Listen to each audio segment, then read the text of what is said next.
In the last decade, institutional investors bought roughly 3 million single-family homes, outbidding regular buyers with all-cash offers, no contingencies, same day. Congress just made that illegal.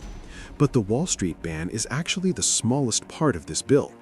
What's buried in the Housing for the 21st Century Act could restructure where American cities build, how much homes cost, and whether your generation ever owns one. Let's break down what this actually does. Large institutional investors are now banned from purchasing single-family homes. Here's what that means. If you own 350 or more single-family rental properties, you can't buy anymore. And if you already own them, you have 7 years to sell. The targets? Invitation Homes, American Homes for Rent, Blackstone, the hedge funds that bought 500,000 homes after the 2008 crash and turned an entire generation into permanent renters. The impact? Those 500,000 homes have to hit the market within 7 years. That's not a trickle, it's a flood. And it could drop starter home prices by 10 to 15% in investor-heavy markets like Phoenix, Atlanta, and Charlotte. But here's the twist. This could also kill the build-to-rent sector, developers who build new rental housing specifically for institutional buyers.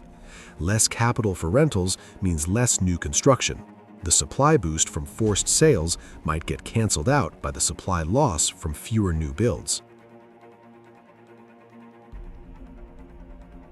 The bill doesn't just ban investors. It legalizes housing that's been illegal to build for 70 years.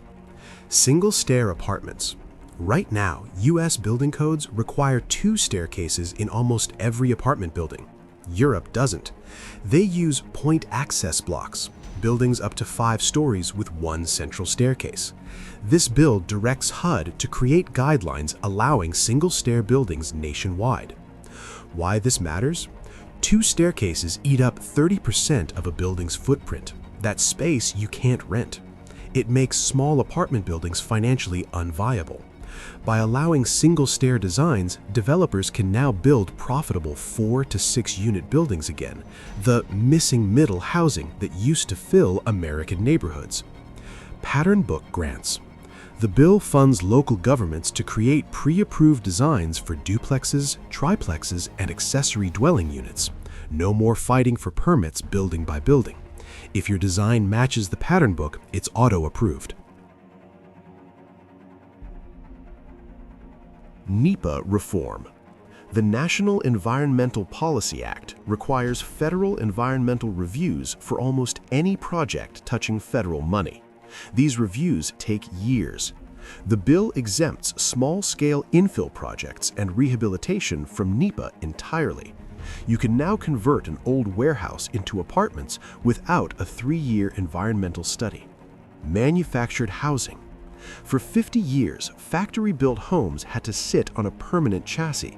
Basically, they had to look like trailers. This bill removes that requirement.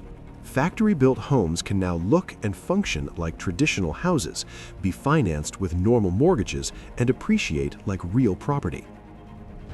The FHA Small Dollar Mortgage Pilot. Banks don't make money on loans under $100,000. The fees don't cover the cost, so starter homes became unprofitable to finance. This bill creates an FHA-backed program specifically for sub-100K mortgages. It makes lending on starter homes viable again. This isn't a miracle cure. Every fix creates a new problem. The Wall Street ban might reduce new rental construction. Institutional capital built thousands of rental units. Without it, renters might face even tighter supply. Single-stair buildings are cheaper to build, but they also have 1 escape route in a fire instead of 2. The bill balances cost savings against safety risk. NEPA exemptions speed up building, but they also mean less environmental oversight. Some projects will pollute. That's the trade. The bill doesn't solve housing. It changes the incentives. Cheaper to build, easier to permit, harder for Wall Street to monopolize. Whether that actually lowers prices depends on whether cities allow the new housing to get built, and most won't without a fight. Washington just rewrote the rules of American housing. Wall Street is being forced out. Missing middle housing is being legalized. Starter homes are being financed again. The question is, will your city let any of it actually get built? That's the housing equation. Subscribe if you want to understand where your money actually goes.